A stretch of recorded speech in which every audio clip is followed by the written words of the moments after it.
டே morning பிரேக்ஃபாஸ்ட்க்கு uttapam and groundnut chutney தான் செஞ்சுருந்தேன். இந்த கிரவுண்ட்நட் சட்னி என் ஹஸ்பண்டோட ஃபேவரட். ஸோ இதுக்கு நாங்கள் ஃபஸ்ட்டு கிரவுண்ட்நட்டை ரோஸ்ட் பண்ணி எடுத்துக்கோங்க.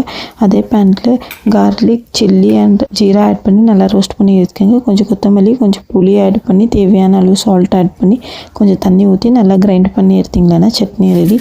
ஸோ பிரேக்ஃபாஸ்ட் சாப்பிட்டுட்டு நானும் பாப்பாவும் கொஞ்சம் கார்டனில் ஒர்க் பண்ணலான்னு போயிருந்தோம். நம்ம கிட்ஸாக இந்த மாதிரி நம்ம செய்கிற எல்லா வேலையிலையும் இன்வால்வ் பண்ணால் அவங்க ஸ்க்ரீன் டைம் கம்மியாகும். டிவி பார்க்குறது, ஃபோன் பார்க்குறது டைம் கம்மியாகும்.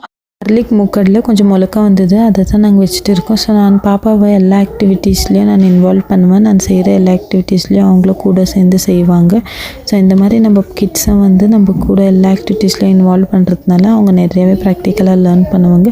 உங்கள் கிட்ஸை நீங்கள் இந்த மாதிரி நீங்கள் செய்கிற எல்லா வேலையிலையும் இன்வால்வ் பண்ணுவீங்களா இல்லையா? கமெண்ட்ஸில் சொல்லுங்கள். நெக்ஸ்ட் வீடியோவில் நான் இந்த பிளான்ஸ் எப்படி க்ரோ ஆகுதுன்ட்டு காமிக்கிறேன்.